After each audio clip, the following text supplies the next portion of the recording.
नमस्कार साथियों, बहुत बहुत स्वागत है आप सभी का गवर्नमेंट एजुकेशन में।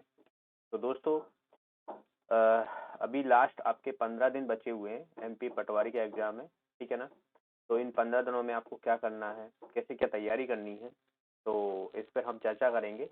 और देखिए, जिन लोगों ने अगर पहले से जो लोग तैयारी कर रहे हैं तो उनको बिल्कुल डरने की ज़रूरत नहीं है। और जो लोग अभी सोच रहे हैं कि 15 दिन में मैं पटवारी बन जाऊंगा, तो ये आपकी गलतफहमी है। 15 दिन में कोई भी एग्जाम क्लियर करना मुश्किल होता है जब तक कि आप पहले से ना पढ़ रहे हो, ठीक है ना। ये यथार्थ सच है, ठीक है। तो 15 दिन अगर आपने पहले से तैयारी की हुई है तो 15 दिन में आपको डरने की जरूरत नहीं है। बस 15 दिन में आपको किन चीजों पे, किन सब्जेक्ट पे कैसे क्या फोकस करना है, ये बहुत जरूरी होता है। क्योंकि लास्ट के 15 डेज आपके जो मार्क्स इंक्रीज करते हैं। जैसे कि अगर आप टेस्ट सीरीज दे रहे हो और मान लो आपके 130, 120, 140 नंबर आ रहे हैं, तो आप में इसमें बढ़ोतरी कर सकते हो। 5-10 नंबर की आपकी इन 15 दिनों में जो है वो अच्छे से जो है वो इम्प्रूवमेंट हो सकते हैं। कोई बड़ी बात नहीं है, आपने पहले से पढ़ा है, आपका इतना स्कोर आ रहा है, तो कोई डरने की जरूरत नहीं है। ओके, अब देखिए यहाँ पर सबसे पहली बात तो सब्जेक्ट आपको सभी को पता होंगे, ठीक है ना। तो मैं सबसे पहले लेके चलता हूँ मैथ्स और रीजनिंग का, क्योंकि मैथ्स और रीजनिंग ऐसे सब्जेक्ट हैं जिनमें आप फुल में से फुल मार्क्स ला सकते हो, ठीक है।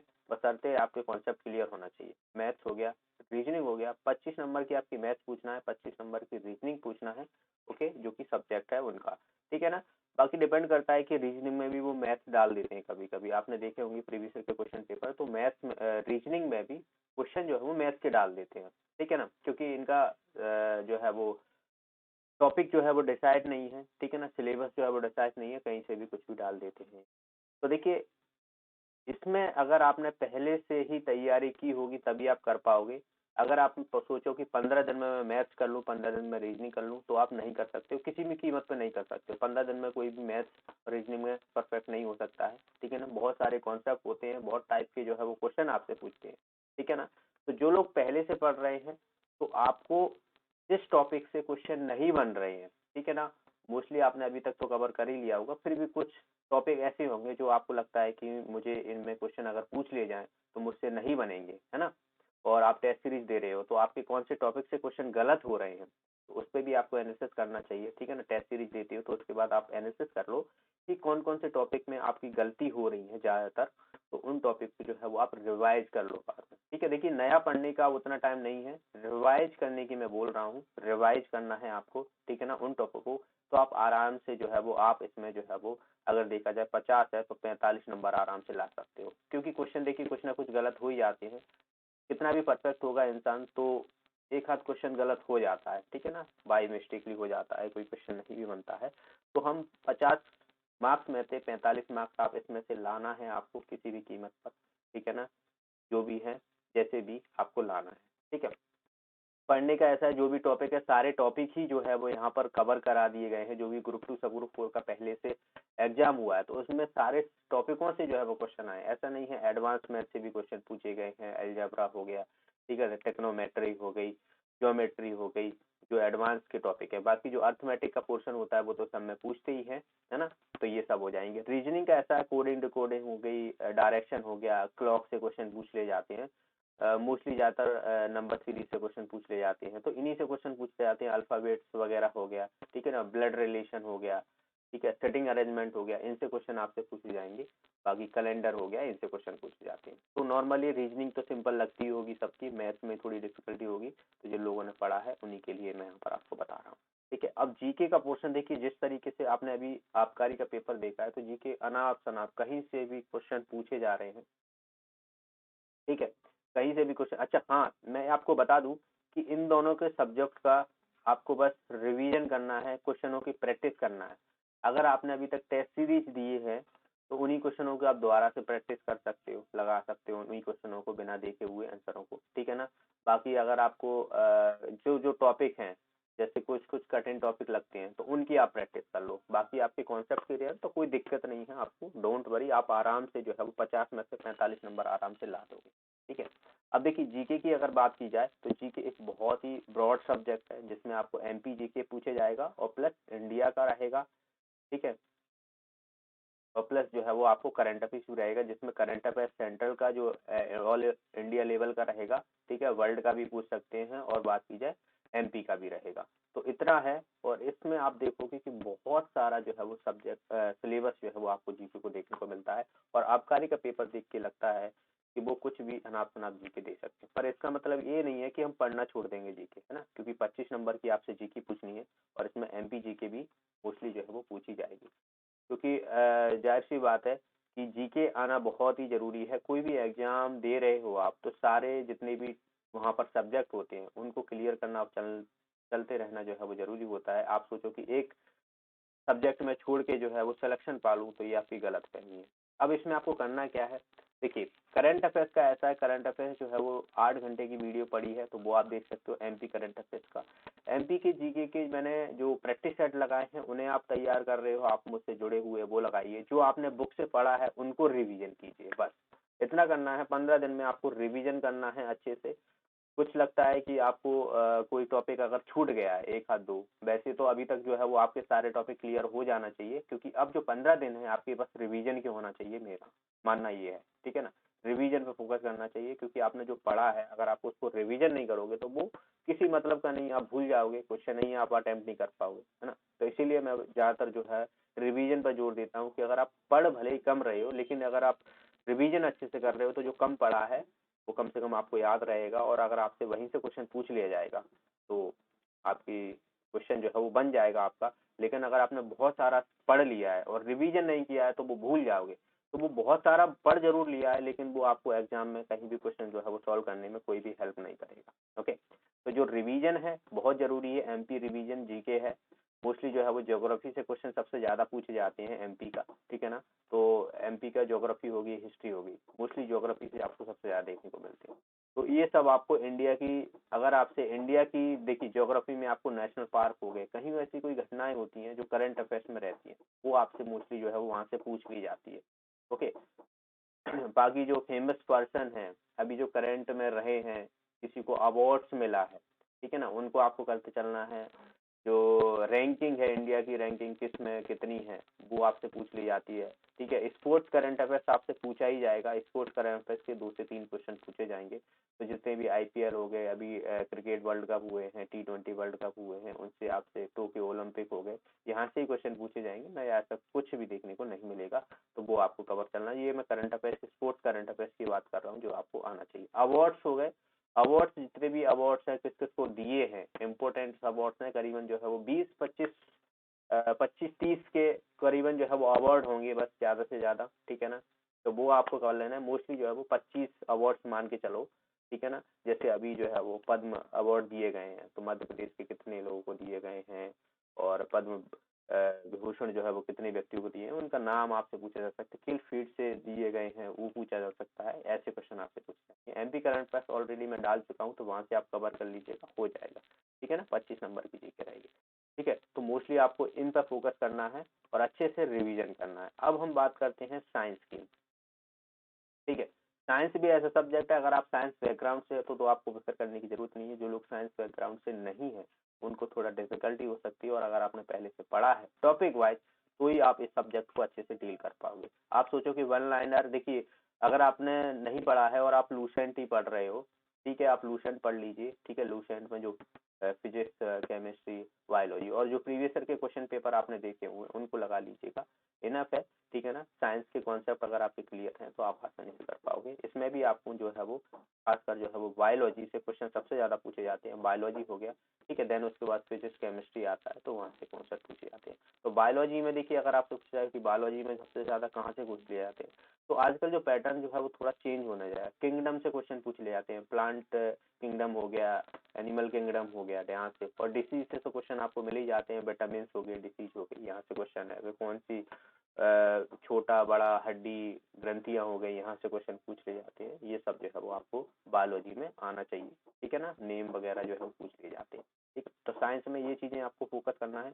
और बात की जाए और अब हम बात करते हैं, देखिए मैथ्स हो गया, रीजनिंग हो गई, जीके हो गया, साइंस हो गया। अब हम बात करते हैं कंप्यूटर का, ठीक है। कंप्यूटर बहुत ही अच्छा सब्जेक्ट है, और कम पढ़ के जो है वो आप इसमें अच्छे मार्क्स ला सकते हो। इसमें जो मोस्टली सबसे ज़्यादा क्वेश्चन आपसे पूछे जाएंगे MS ऑफिस से ही पूछे जाएंगे, ठीक है, MS ऑफिस से पूछे जाएंगे। तो MS ऑफिस में आपको पता है MS एक्सेल हो गया, पावर पॉइंट हो गया, MS वर्ड हो गया, ठीक है, इनकी शॉर्टकट थी कैसे क्या जो है वो परफॉर्म किए जाते हैं, किस लिए यूज किए जाते हैं, इसके एक्सटेंशन पूछ ले जाते हैं, फाइल्स पूछ ली जाती हैं, ठीक है, जूम हो कितना क्या करना रहता है, ये सब जो है वो आपने देखा होगा। अगर आप कंप्यूटर की पहले से ही क्लासेस ले रहे हो जहाँ पे भी और क्वेश्चन प्रैक्टिस कर रहे हो तो आपने देखे होंगे वहाँ पर सबसे ज्यादा ये क्वेश्चन इनपुट आउटपुट डिवाइस हो गए, ठीक है ना, ये टर्मिनोलॉजी जो है वो पूछ ली जाती है। अगर आपसे बाइनरी पूछा जाएगा तो बाइनरी में देखिए अगर आपसे पूछा जाता है, बेस्ट मेरे हिसाब से तो नहीं पूछना जाना चाहिए, लेकिन कहीं भी कुछ भी पूछ सकते हैं भाई, बाइनरी को डेसिमल में कन्वर्ट करना, ठीक है ना, डेसिमल को बाइनरी में, हेक्साडेसिमल में, ऑक्टल में, ये सब जो कन्वर्जन है आपसे पूछे जा सकते हैं। 1 से 2 क्वेश्चन, मोस्टली एक क्वेश्चन ही देखने को मिलेगा ज्यादा से ज्यादा, पर बहुत आसान है, आप इसे करोगे तो समझ में आ जाएगा। ठीक है, तो कंप्यूटर में आपको अब जितने भी दिन बचे हुए हैं तो ज्यादा से ज्यादा जो है वो 10 टॉपिक होंगे आपके, इसमें 10 से 15 टॉपिक सभी को रिवीजन कर लेना है। ठीक है, टाइम टेबल आप ऐसा बना लीजिए कि अगर आप दिन के जो है वो 10 से 12 घंटे दे रहे हो, ठीक है, दीजिए, देखिए पहले से अगर आप पढ़ रहे हो तो 8 घंटे भी अगर आप देते हो तो इनफ है। अगर आप पर डे 8 घंटा देखो तो बहुत होते हैं, 15 देखोगे आप 15 दिन में 8 तो 120 घंटे होते हैं ना, 120 घंटे होते हैं। तो ऐसे भी आप समझ सकते हो कि पर डे के हिसाब से 8 घंटे या 10 घंटे, चलो 10 घंटे ले लीजिए क्योंकि 15 दिन आपके बचे हुए हैं तो 10 घंटे आप बढ़ा सकते हो, क्योंकि आखिरी के जो 15 दिन है आपकी आने वाली जो लाइफ है वो डिसाइड करेगी। ठीक है ना, तो आखिरी के 15 दिन एक ही पेपर होना है इसमें, सिंपल सा है, और आपको सीधा सीधा एक पेपर दे के जो है वो आपके पास जॉब होगी। ठीक है, तो 10 घंटे आपको डेली पढ़ना है, 10 घंटे आपको ऐसे डिवाइड करना है। देखिए अलग अलग स्टूडेंट की अलग अलग जो है वो प्रायोरिटी होती है, कोई किसी सब्जेक्ट में वीक होता है, कोई किसी में होता है, तो आप इन 10 घंटों को आप अपने हिसाब से बांट लीजिए कि मुझे 2 घंटे हिंदी में देना है या 2 घंटे इंग्लिश में देना है, ऐसे करके जो है वो आप डिवाइड कर लीजिएगा अपने हिसाब से। ठीक है, कंप्यूटर हो गया। वही बात की जाए अब देखिए हिंदी हो गया, हिंदी और इंग्लिश ये बहुत ही अच्छे सब्जेक्ट हैं, इसमें अच्छे मार्क्स आप ला सकते हो। हिंदी में मोस्टली जो आपसे क्वेश्चन पूछे जाते हैं शुद्ध वर्तनी, समाज, प्रत्यय, अलंकार हो गए, छंद हो गए, ठीक है ना, समास हो गए, यहाँ से क्वेश्चन जो है वो पूछ ले जाते हैं। इलोम विलोम वगैरह जो है वो विलोम हो गए, पर्यायवाची हो गए, ये क्वेश्चन जो है पूछ लिए जाते हैं। अब इनमें आप कैसे करो, तो इनमें तो आपको क्वेश्चनों की प्रैक्टिस करनी रहेगी क्योंकि ये ग्रामर है, ठीक है ना, जितने आप क्वेश्चनों की प्रैक्टिस करोगे उतनी अच्छी आपकी पकड़ बनेगी। और एक बार जो है वो समास, प्रत्यय, उपसर्ग हो गए, अलंकार हो गए, इनकी जो थ्योरी है ना आप एक बार देख लिया करो कि किस तरह, अगर रस अलंकार वगैरह पूछे जाते हैं तो कौन सा रस किस तरीके से जो है वो बिहेव करता है और उसका आंसर होना चाहिए। तो इसमें भी ज्यादा मुझे नहीं लगता कि इसमें हिंदी और इंग्लिश में कोई भी टाइम ज्यादा वेस्ट करेगा, क्योंकि बहुत है। अगर आप डेली के 1 घंटा भी अगर हिंदी को देते हो, 1 घंटा इंग्लिश को देते हो तो इनफ है। ठीक है, इनफ है, क्योंकि उसमें ज्यादा कुछ है नहीं है मेरे हिसाब से। तो इंग्लिश में ऐसा है कि इंग्लिश के आपको रूल्स पता है और प्रैक्टिस की है आपने, तो आराम से आप 25 में से 20 नंबर ला पाओगे। तो बस इसमें तो यही है कि आपको रूल्स आना चाहिए, रूल्स अगर आपने पढ़े हुए हैं तो आप आसानी से जो है वो क्वेश्चनों को सॉल्व करोगे। तो रूल्स को बार बार रिवाइज करो, क्वेश्चनों की प्रैक्टिस करो, क्योंकि क्वेश्चन जितने टाइप के आपको देखने को मिलेंगे उतने ही आपके कॉन्सेप्ट क्लियर होंगे। तो जितने भी 15 दिन है इन सभी को आपको बस प्रैक्टिस करना है क्वेश्चनों की, कहीं से भी कहीं भी क्वेश्चन मिले आपको प्रैक्टिस कीजिए। एक बार अगर आपने कहीं कर लिए तो दोबारा से फिर से प्रैक्टिस कर लीजिए उनको। ठीक है, तो ये क्वेश्चन आपको प्रैक्टिस करना है हिंदी और इंग्लिश में। ओके, आगे बात की जाए तो अब कौन सा बचा है, 1 2 3 4 5 साइंस हो गया। अब मैनेजमेंट की अगर हम बात करते हैं ना, मैनेजमेंट की बात करते हैं, रीजनिंग हो गया, मैथ्स हो गया, साइंस हो गया, इंग्लिश हो गया, जीके हो गया, मैनेजमेंट। मैनेजमेंट का भाई ऐसा है, बहुत से लोग पूछते हैं, बहुत से स्टूडेंट पूछते हैं कि मैनेजमेंट का क्या करें, समझ में ही नहीं आ रहा है। देखिए जो चीज है अभी तक समझ में नहीं आई तो वो आगे भी समझ में नहीं आनी, सीधी सी बात है। मैं इतना बोला चाहूंगा कि जो लोग मैनेजमेंट कर रहे हैं, अगर आपने पहले पढ़ा है, मतलब 1 2 बार आपने थ्योरी पढ़ ली है, ठीक है, पढ़ ली है, एक आध बार आप और रिवीजन मार सकते हो। ठीक है, इन 15 दिनों में 2 3 बार मान लो, चलो हफ्ते में एक बार मैनेजमेंट उठा लिया करो। ठीक है, तो रिवीजन, क्योंकि अभी तक समझ में नहीं आया तो आगे आप क्या समझ में आएगा, आखिरी के 15 दिन बचे हुए हैं आपके, क्वेश्चन जितने भी है प्रैक्टिस लगा लो। ठीक है ना, तो मैनेजमेंट का तो ऐसा है, समझ में आ रहा हो तो ठीक है, ज्यादा आपको टाइम वेस्ट इस पर नहीं करना है। अगर आपके 25 में से 15 नंबर भी आ रहे हैं तो बहुत है।